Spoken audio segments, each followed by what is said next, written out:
Shields up, Iron Breakers. Rurikhan here coming at you with another video, and today we're going to be taking a bit of a deep dive into Sekiro Shadows Die Twice, which, for those of you that do not know, this is the next game that From Software is working on, which is one of the main reasons why I'm going to be covering it. Now, before I actually get started with just dishing out all of this information that I've been collecting from a bunch of different sources, I would like to thank the sources themselves. Now, there's been 3 people that have done a bit of some translation work with the Famitsu interview. Those people are Gaijin Hunter, who did a full video translation of that interview. Then there's Eldynamite from the Bagoom Literature Club, and Drowning Otsdarva, who did a bit of a synopsis of the interview. Basically, I've consulted all these 3 sources multiple times as I was doing research to do this particular video. So thank you guys a whole bunch. And then there was ThisisLIJOE, who is someone that actually was able to either sit in or play a demo over at E3 of Sekiro Shadows Die Twice, and he tweeted to Vati Vidya as well as ENB. And that tweet was brought to my attention. It had a bunch of description of game mechanics, which is pretty cool. Really appreciate that, because that is exactly the kind of stuff that we're going to be talking about. Now, I do believe that this is probably going to be a bit of a long one, so make sure to get your snacks or whatever. Just relax, and let's get into this. So the very first thing that I want to address is the elephant in the room, and that is Activision being the ones publishing the game. So I think that this is a bit of a concern, not just for myself, but pretty much to everyone that is passionate about the Souls games. We're like, holy crap, why is Activision the one publishing this game? And I would actually like to bring out that ENB brought up a lot of good points about that. It basically gives them leverage and all that stuff, but I'm more concerned about the impact in this particular game. So one of the things that Activision is going to be doing for From Software is they're going to be publishing the game in the West.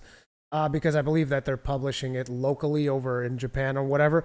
So that's one of the things. I don't think that is too concerning, because we've seen some Activision games that are good.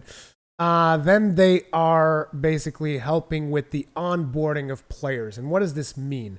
This means, like, you guys know when you start a Dark Souls game or Demon Souls or whatever, and you go through the game and you see those messages on the ground. That is From Software's way of, like, introducing you to game mechanics. You see the messages on the ground, you click on them, and then each message is like a tutorial message telling you, like, oh, you can press L1 to block, you can press R1 to light attack, R2 to heavy attack, that kind of stuff, right?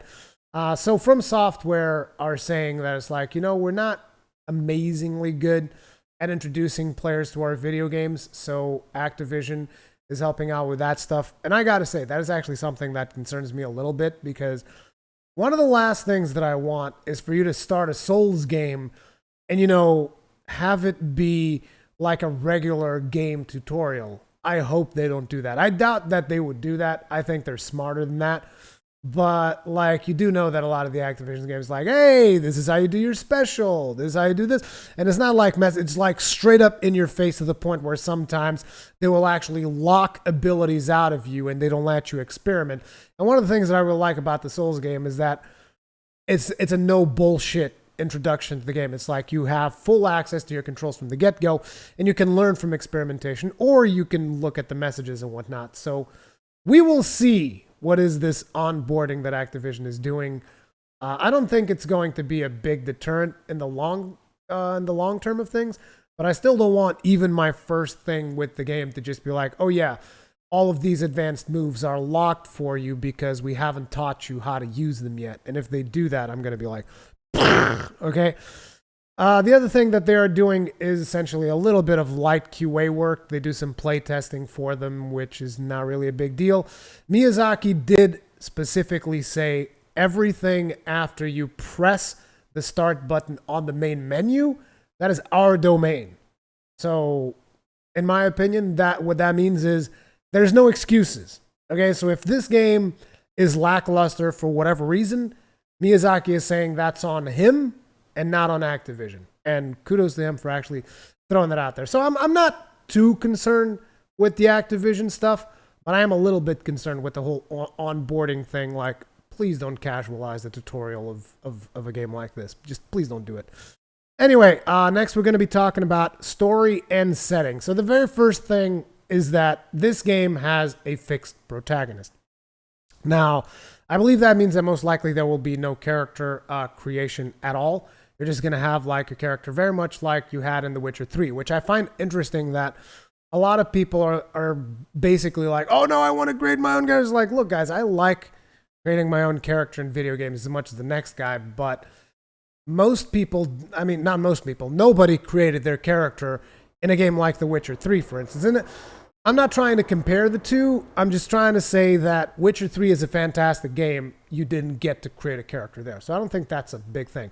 And I also think it's cool that essentially Miyazaki is doing something that is truly fresh, that is truly a departure from the stuff that he has done before. And that, to me, is like I've always said, this is what I've always wanted from Software. It's like, move on from Dark Souls, move on from Bloodborne, just move on, give us something new. I know that a lot of people want the Dark Souls 4, the Bloodborne 2, all this stuff. It's like, not me. I want the next thing. And this is definitely the next thing. Now, the fact that you have a fixed protagonist, you shouldn't think that this is a linear story-driven game, because that is most definitely not going to be the case. Miyazaki already said we're going to be using the same storytelling that we've used in some of our previous games, which in a way is like, I understand a lot of people are really into that stuff, and I myself am into it a bit, but it's like, I wish that this didn't have to be a point. You know, I wish there's like, look, he's just telling a story. Like, the way in which he tells the story should not be the most important thing about that story, at least in my opinion. You already mentioned that he is the one who wrote the base plot, Miyazaki, that is. He wrote the story's base plot, but he does have a writer in his team that he is working with to actually write out the full thing. But the base plot came from Miyazaki, so you can expect a lot of crazy twists and turns, and a lot of mindfuckery is essentially what you can expect. The game is going to be taking place near the end of Sengoku Warrior Japan.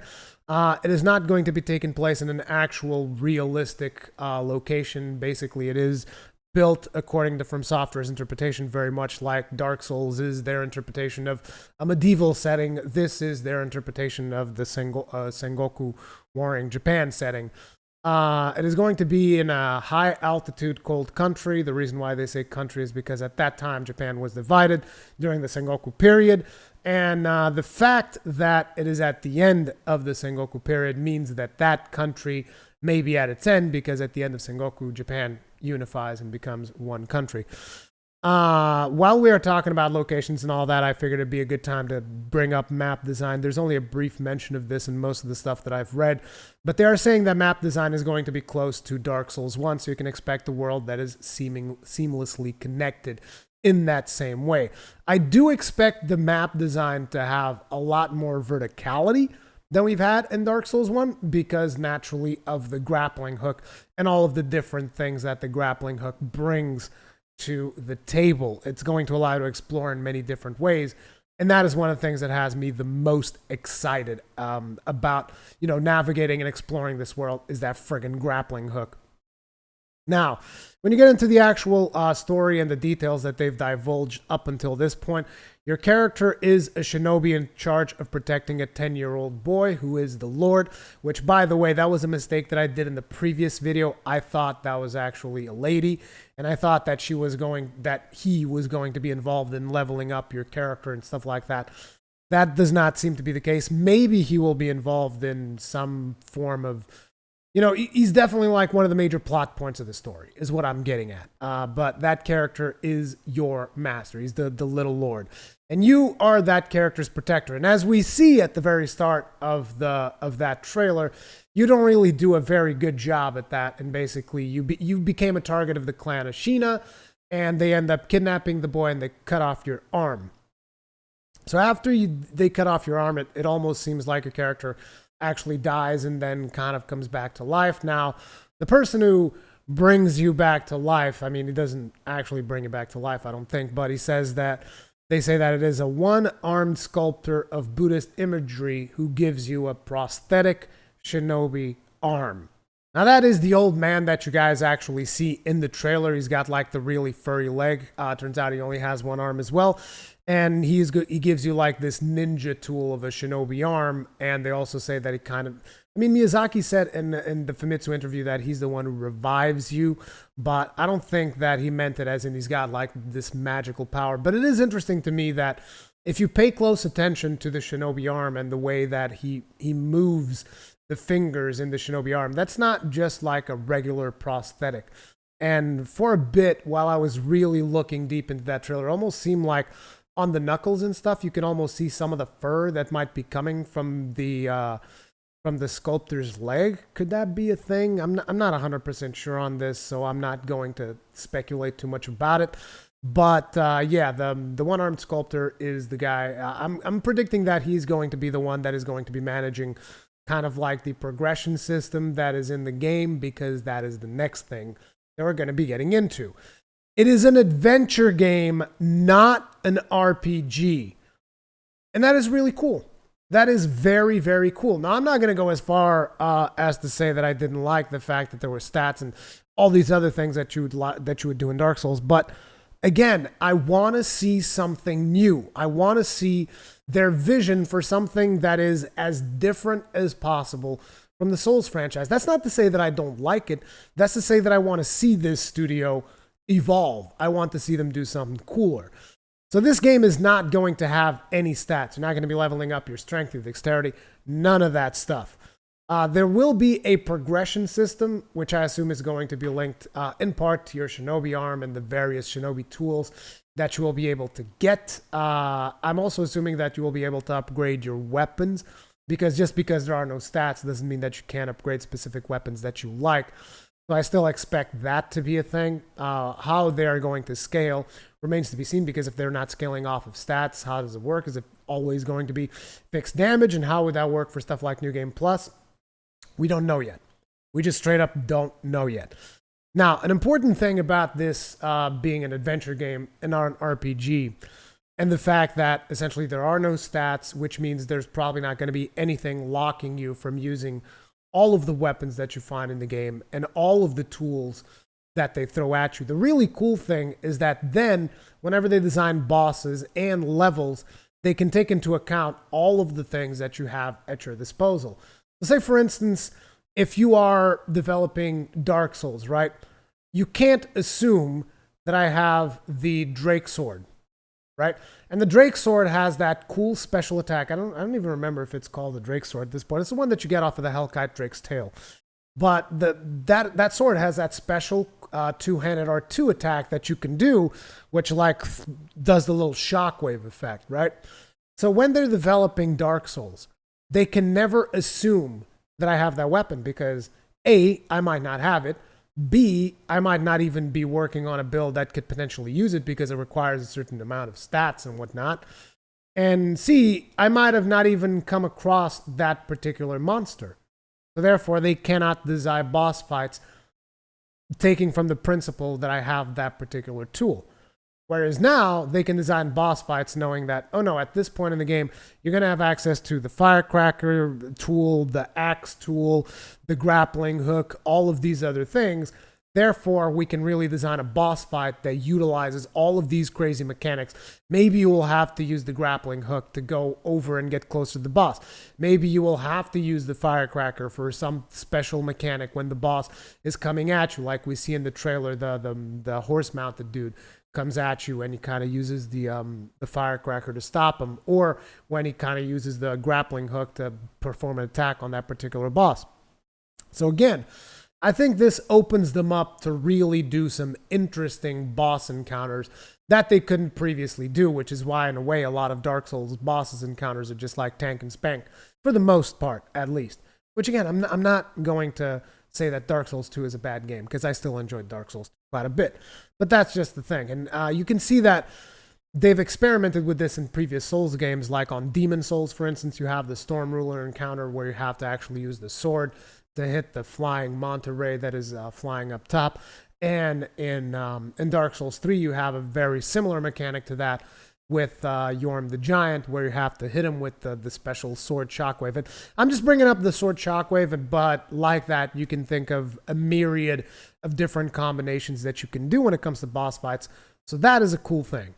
Just keep in mind, there is still a progression system, so don't think that it's just, But either way, I think that's a really cool thing. I think that is definitely going to bring some serious innovation to the game. So I'm pretty cool about it, and I like what I see so far. Then we got single player only, no online. This is another thing that a lot of people are really up in arms about. I'm not overly upset about it. I'm okay. It's fine. Like, one of the things that I will definitely miss is the co-op, but I never really took Dark Souls PvP too seriously because it's too easy to exploit. Like, when you get a good honorable duel between two people, like, that usually feels really good, you know? Or when you beat the shit out of an invader who thinks he's some tough shit and then you just beat his face and set out. That also feels really good. But a lot of the times it's just a lot of cheap tactics, like people invading your world and then running away into the middle of 100 monsters so that you can't go in after them, and basically just like trying to cheap you out and kill you in the cheapest way possible. A lot of the times that's what it would be. A lot of the times it is chain backstabbing. A lot of the times there were also people just like exploiting the system with the curses. And basically, I'm not going to bring all the downsides of PvP. If you enjoy it, I think that's great. I think it is fun, but I also think that it is something that I was never able to take too seriously.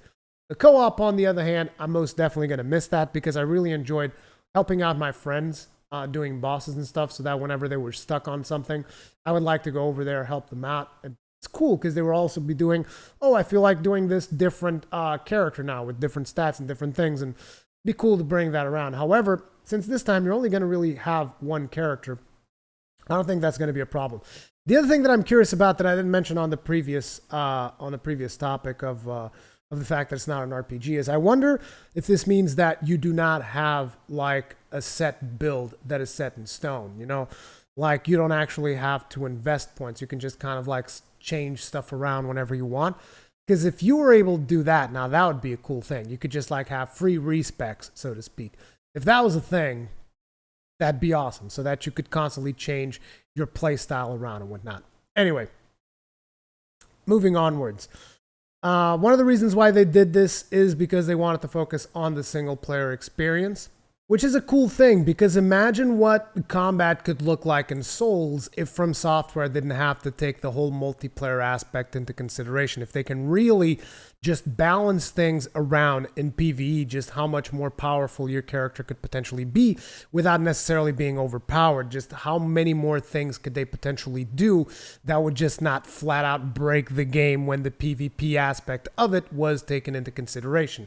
So it's like, if the combat in Souls is already this solid and they are still like a little bit hamstrung by the fact that it is essentially a multiplayer game and you have to take into consideration that every move that players do against a specific boss, they will be using those same moves to fight each other.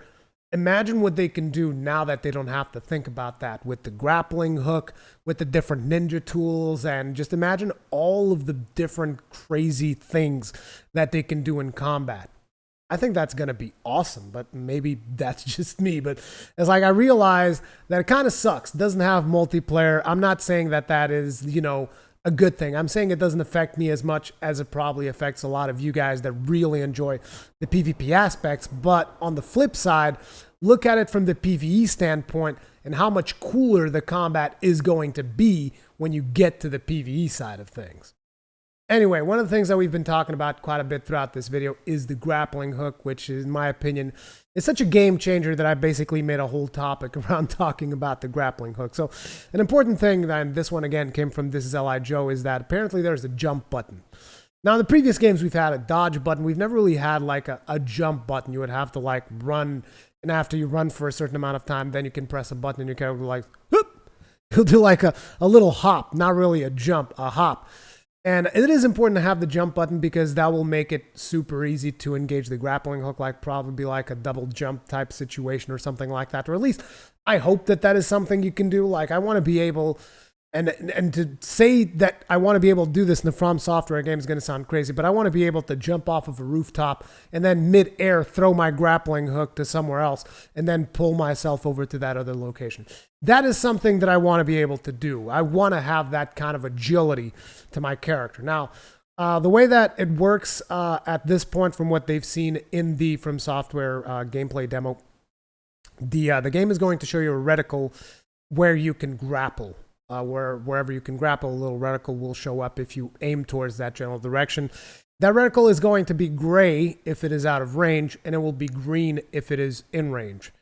So that's kind of how that mechanic's going to work out. So we will see if it is as fluid as I want it to be. And then there's also the fact that you can use the grappling hook in combat like we've already discussed, which, again, grappling hook is just like a major thing. As a matter of fact, it is so major that at one point in the Famitsu interview, Miyazaki stated, there are three main gameplay pillars that we are taking into consideration for this game. One of them is the grappling hook, which allows you to both navigate as well as play a little bit more offensive. The other one is the sword play, which we're going to get into right after this. And then the third one is the killing wisely theme, which we'll get into after we get into combat. But anyway, time to get into combat.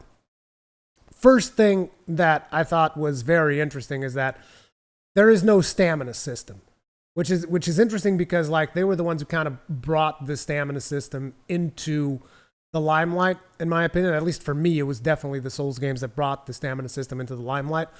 And now they're just like, okay, at this point, we've gotten to a point in game development where this is kind of hindering us. So now we got this other thing, which is called the posture system. Now, the way the posture system works is that whenever you block an attack from an enemy, you lose posture. However, if you manage to do a perfect block, which I would assume is going to be about as hard as you actually performing a parry in the previous games. However, like in the previous games, you were able to equip big shields, which would impact parries in different ways. I think that is going to be a little bit easier to parry in this game because it is going to be expected of you to parry often. Like, I think it will still be challenging and it will still take a bit to master, and you will still have to know each of the different enemies in order to properly parry. But I think it will be a little bit more accessible, almost in a way kind of like in Bloodborne. Bloodborne, I want to say that parrying by shooting enemies was a little bit easier than Souls, but maybe that was just me. I don't know. You guys tell me in the comment section. But either way, perfect blocks will make your enemies lose posture. So both you and the enemies have posture, just like previously both you and the enemies had stamina. And if you broke the enemy's guard, you would gain a special attack that you would be able to dish out more damage, because while they're in that animation, they take more damage in Dark Souls 1, and in Dark Souls 2, you are even able to, like, after you break the guard, you can capitalize with a visceral, and not a visceral, a critical attack, and I think in 3 as well. It's been a while since I played Dark Souls 3. But anyway, the perfect blocking makes enemies lose posture, kind of like parrying. And if the enemies do not have posture, you can perform an insta-kill move, which is a ninsatsu. I don't actually know what ninsatsu means, but this is what they said in the interview. It's an insta-kill ninsatsu. So Miyazaki describes this combat system as a little bit of a clashing of swords. Now, my interpretation from both what I have seen and the fact that they're using this interesting posture system is, I think what they're trying to do is to create an elegant, stylish fighting style. Like, whereas in a game like Dark Souls, for instance, your style a lot of times would be like block, counterattack, block, counterattack. And I know a lot of people will say, oh, but you can play without shields and do all of these other things and et cetera, et cetera. That's fine. You can do all of those things. You are 100% correct. But in here, I think it's going to be more about style. It's going to be more about how awesome is it going to look while we're trading blows with swords and I get the parries off and all of these other things. I think that is what they're trying to go for. And I think that's a lot of fun. I'm really curious to play around with this posture system. Reminds me a little bit of the stun gauge in God of War, where you can stun enemies and then you get to do like a special attack on them. And here it seems like you will also be able, since you're able to make your enemies lose their posture, I'm assuming that if you attack and the enemy blocks, they also lose posture. The fact that you're able to make them lose posture and then get those cool ninsatsu kills is going to emphasize more on the whole parry mechanics and stuff like that. Now, you guys have seen the kanji flash, which I assumed in that trailer, the kanji flashing was actually your character performing a special attack. ThisisLIJOE said that the kanji flash indicates that there is an incoming powerful enemy attack, which means you got to prepare yourself to take an action in response to that particular special attack. Now, the cool thing is that the kanji will tell you that there's a special attack incoming, but it doesn't tell you what that special attack is. And different attacks, as it turns out, are going to have different ways to tackle them. So you're not going to be able to just parry the world You're not going to be able to parry your way through everything. So certain attacks will need to be blocked. Certain attacks will need to be parried. Other attacks, you will need to jump.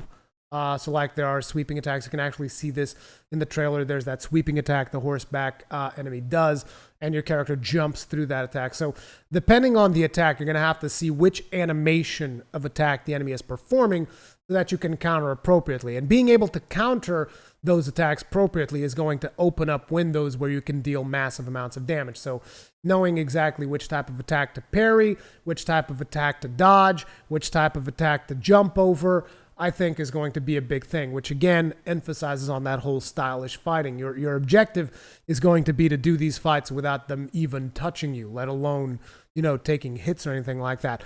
And I think that's cool, because if they're working a game all around the mechanics of barely being hit, I think that's a thing that people are really going to rally behind, because, they're already doing hitless runs in all of the Souls games and stuff. So I guess you can look forward to that for this game as well, if you're into that kind of thing. Yeah, that's pretty much all we currently had in regards to straight up face-to-face combat. Now, I want to bring up the whole motif of stealth and killing wisely. So this game is going to feature some stealth mechanics. You'll be able to lean against walls. We actually see this in the trailer. You're also going to be able to hide in tall grass, and you're going to be able to hold on to cliffs to perform takedowns and stuff like that. I'm assuming that you'll be able to perform just like stealth takedowns like we've seen in other stealth-like games. Whether or not those are all going to be one-shots or just massive hits remains to be seen, and I think that might also differ depending on which enemies you are attacking when you do that. So that is something that is going to be very interesting.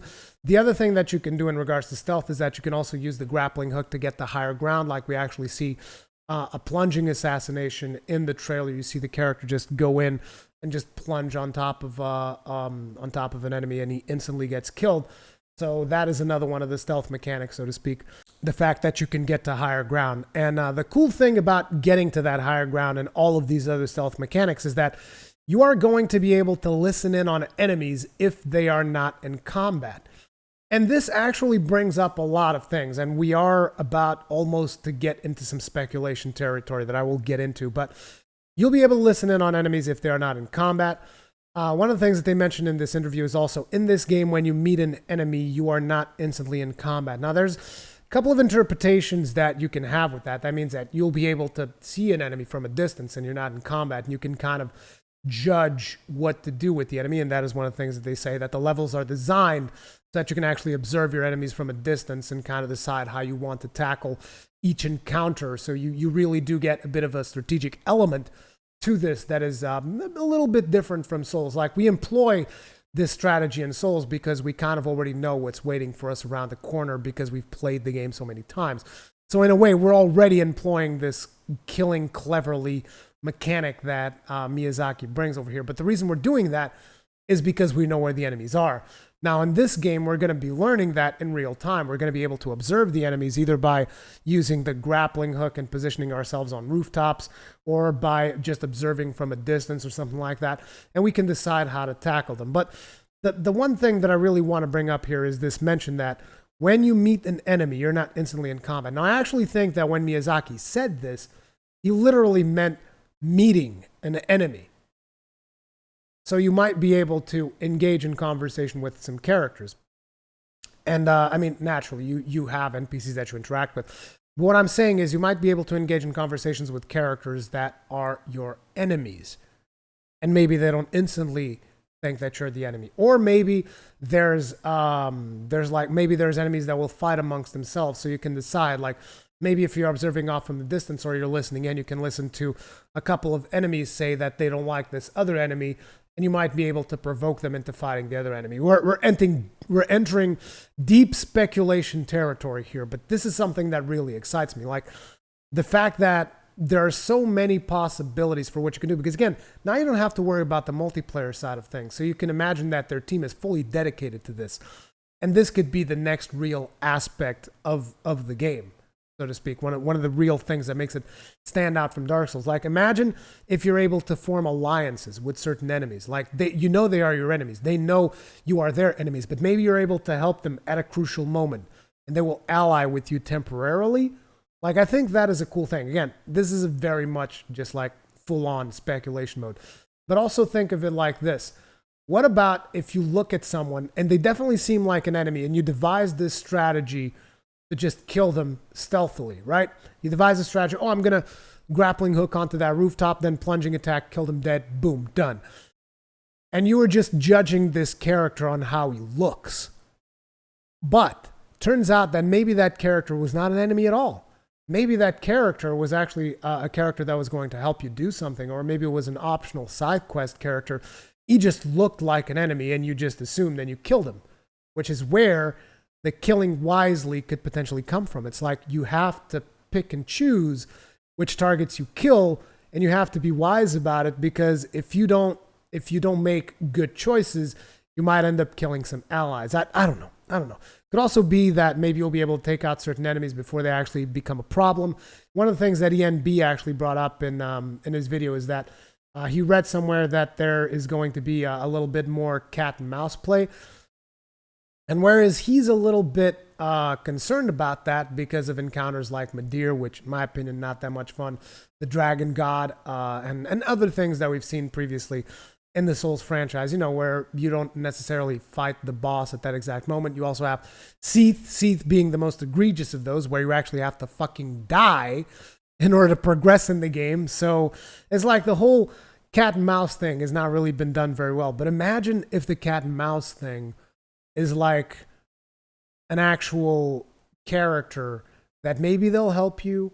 Maybe they'll, in a way, almost like Patches. I mean, Patches could be considered a bit of a cat and mouse situation, you know? Because Patches does trick you and he kicks you down the thing, then he becomes a vendor. But imagine like a whole bunch of characters like that potentially they could help you, or you could kill them, you could get an instant benefit, or you could kill them and there could be some instant consequences. Again, killing wisely. Maybe it's not just from a gameplay perspective standpoint, but actually from a story standpoint. And I don't know, it could be about player choice. And that is something that really excites me. I don't know. You guys let me know. That's probably one of the things that excites me the most from everything we know about the game so far, is this speculation thread that I've kind of gone down. Like I said, this is a bit of a deep dive. Anyway, again, this is speculation. I don't know, but I really want to know what you guys think about that one. So let me know in the comment section. Anyway, the next thing that I want to tackle is the revive system and the difficulty. And this is the last topic of this video. So first and foremost, I want to say I fucking called it.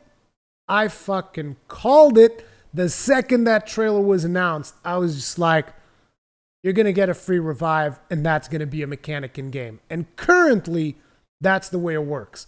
Basically, you literally die twice. So you can die once and you can come back to life for free once. And after that, you actually have to pay some kind of a resource, some kind of a consumable that you'll have to use. I want to think about those consumables almost the same way that we think about humanity in Dark Souls, because I kind of feel that that's probably the same way it's going to work, or embers in Dark Souls 3. You know, it's going to be a resource that it's not going to be super hard to come by, but it will be limited. So you're going to have to pick and choose the situations in which you definitely want to revive, and the situations where you're like, okay, no, I'm going to take the real death. When you revive, you're going to come back to life in the same location. The enemies are going to assume that you're dead, so they're going to turn their back to you. They're going to go back to the regular patrol route. So this can actually be used as a tactic. So you can run up to an enemy, face him head on. Turns out he's too strong. You die. You wait for him to turn his back. You come back to life, and you backstab him. See, that's a mechanic. Now, whether or not when you die, they get full health, I've seen ThisisLIJOE said that it resets the encounters. So I don't know if by reset he means they go back to their patrol, or if he means they get full health again. I'm assuming they're going to get full health again. Otherwise, it would just be far too easy to exploit this system. But either way you look at it, it is going to be a tactic choice, which I find to be extremely interesting, using death as a tactical choice. Now, the flip side of this is that essentially this is going to be reflected in the real death penalty. So when you actually do die, you're probably going to have a bit harsher penalties than what we are used to, because there is this mechanic in game that essentially allows you to die and keep on going. So the game is going to be balanced with this particular mechanic in mind. Now, an interesting thing that this particular, this thing that we've been talking about, the revive system, and how you get one for free, one thing that it brings up is that a lot of people have been saying also that there isn't going to be a bonfire checkpoint system. It's fine. It doesn't have to be a bonfire checkpoint system. That doesn't mean that there is not a checkpoint system. Not to mention that it's like, well, if you only get one free revive, how does that work? Do you get one free revive for the whole game? No, of course not. That doesn't make any sense. So there will be some kind of checkpoint that will allow you to kind of like refresh stuff like getting your revive again, you know, and probably be able to re-equip your tools, because you're also going to have different tools that you will be able to apply to the Shinobi arm, as we've stated. And you're going to need some kind of a location where you can choose which tools you can take with you, because I don't think you can take all of the tools all of the time. You're going to have to pick and choose which tools you take with you. So there's definitely going to be a checkpoint system. There's probably also going to be a bunch of shortcuts around. So it's like you don't need bonfires to have checkpoints, okay? Especially you do not need the Dark Souls 2 level of bonfires in order to have checkpoints. Now, an interesting thing that Miyazaki has said is that he claimed that the difficulty is not going to be based just around player skill. It's all about this theme of killing wisely. So he says that some players will be able to tackle harder situations by playing smart. So you don't just have to be the best fighter, the best person at parrying, the best person at doing all these things. You just have to use your head, is what he's saying. Like a big theme of this particular game is using your head, using the grappling hook to get that higher ground, using the tall grass to hide yourself, maybe bypass enemies, deciding which enemies you want to kill, which enemies you want to leave behind. You know, there are all of these things that are going to be in this game. And I do think that it is cool that the game is going to stand out. You don't have to be the best fighter. You just have to be smart. Just have to play it smart. And I think that, again, is an interesting direction that they're taking this particular game in. So I'm pretty much in. And now, finally, and this is going to be the last thing that I will mention on this video, because this is almost like a challenge for a lot of you guys out there that are super hardcore, but this is straight from Miyazaki's mouth, which he said, if you tackle things head on, it will probably be more difficult than anything we've ever done. What that means is if you just fight every enemy straight on, you're probably going to have a harder time than any other Souls game that you've ever seen. So for all of you guys that really enjoy that kind of stuff, I think that's going to be awesome. I think I might try to do that at some point. But ultimately, I'm just excited for all of the new mechanics that they are talking about when it comes to this game. All of the different aspects of those mechanics, and how is the gameplay actually going to be like with all of these things. Like, I just want to see what it is like, you know? I mean, how do you guys feel? I know that a lot of people are disappointed with the lack of PvP, with the fact that there's no multiplayer, with the fact that Activision are the ones publishing it. But let me know in the comment sections if that's how you feel. Like, if that is the reason why you're not excited about Sekiro, just say it in the comment section. I'm not, because it doesn't have PvP. Sucks. Like, I want to know. I really want to know how you guys feel about this game. So let me know. Thank you very much for watching this video. Remember, if you enjoy my videos, you can hit the subscribe button, hit the bell icon, all of that stuff, so that you actually get notified whenever I put up a new video. And yeah, at this point, the end slate will have loaded. 2 video suggestions. You guys know the drill. You can click on any of those if you are interested. Otherwise, once again, thank you very much for watching. And I'll see you guys in the next one.